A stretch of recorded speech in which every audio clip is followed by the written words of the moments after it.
हाल ही में देश में लागू हुए नए हिट एंड रन कानून के खिलाफ पूरे देश में ट्रांसपोर्टर और ट्रक चालक लामबंद होने लगे हैं। 29 दिसंबर से चालकों के हड़ताल पर चले जाने के चलते अब इसका असर दिखने लगा है।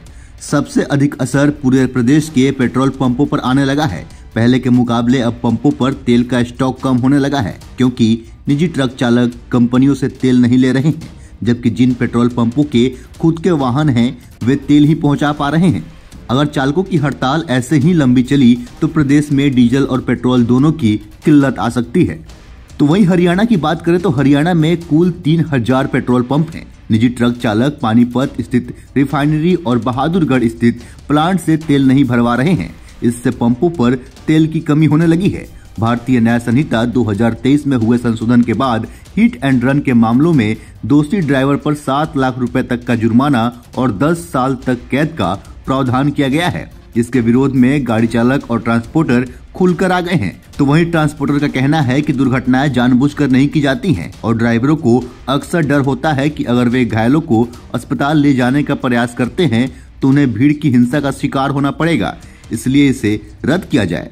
ट्रांसपोर्टर अपनी हड़ताल को सफल बनाने के लिए निजी बस संचालकों, ऑटो रिक्शा समेत अन्य संगठनों के साथ भी जोड़ने की कोशिश कर रहे हैं। तो वहीं अगर चालकों की हड़ताल लंबी चली तो प्रदेश की मीडिया में भी असर दिखेगा।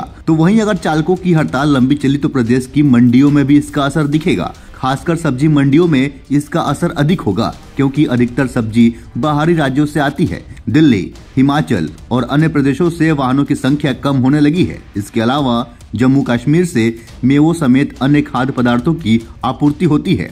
तो वहीं इस बारे में कांग्रेस के विधायक और हरियाणा पेट्रोल पंप एसोसिएशन के पूर्व राज्य प्रधान शमशेर सिंह गोगी का कहना है कि यह कानून तानाशाही का है। अगर ये कानून रहा तो कोई भी गाड़ी नहीं चलाएगा। जब गाड़ी ही नहीं चलेगी तो यकीनन पेट्रोल पंपों पर तेल कैसे पहुंचेगा। कोई भी नहीं चाहता है कि हादसा हो, लेकिन इतनी बड़ी सजा और जुर्माना किसी भी सूरत में व्यवहारिक नहीं है। तुरंत प्रभाव से इसे वापस लिया जाना चाहिए। इतना ही नहीं, हिट एंड रन मामलों को लेकर हिमाचल में भी ट्रक और बस ऑपरेटरों ने हड़ताल शुरू कर दी है।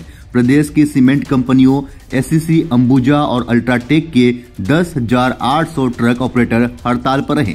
3 जनवरी तक चक्का जाम कर केंद्र सरकार का विरोध करेंगे। ट्रक ऑपरेटरों की हड़ताल से सीमेंट की सप्लाई रुक गई है। उधर सिरमौर और बिलासपुर के ऑपरेटर भी विरोध में उतरे हुए हैं। अपनी 450 से अधिक बसें खड़ी कर दी है। बिलासपुर में 305 और सिरमौर में 169 बस रूट प्रभावित हुए हैं। सिरमौर के औद्योगिक क्षेत्र कालाअंब में भी 500 ट्रक के पहिए थम गए हैं। देश भर में 3 दिन से चल रही हड़ताल के कारण हिमाचल में डीजल, पेट्रोल और रसोई गैस का संकट खड़ा हो गया है। तो वहीं तेल की सप्लाई न आने से पेट्रोल पंप पर डीजल, पेट्रोल के लिए लाइनें लग रही हैं। बाहर से प्रदेश में घूमने आए सैलानियों को घर लौटने के लिए वाहन ईंधन नहीं मिल रहा है। कम स्टॉक होने के कारण पंपों पर पर्याप्त तेल नहीं मिल रहा है। हिमाचल पथ परिवहन निगम के डिपुओं में भी तेल की किल्लत हो गई है। इन डिपुओं में नाम मात्र स्टॉक बचा है। अगर 1-2 दिन में सप्लाई नहीं आती है तो सरकारी बसें भी खड़ी हो जाएंगी। तेल की कमी के चलते परिवहन निगम मंगलवार से रूटों को क्लब कर रहा है, यानी कि जिस रूट पर पहले 2 बसें चलती थी वहां एक ही चलाई जा सकती हैं, ताकि तेल की बचत हो सके।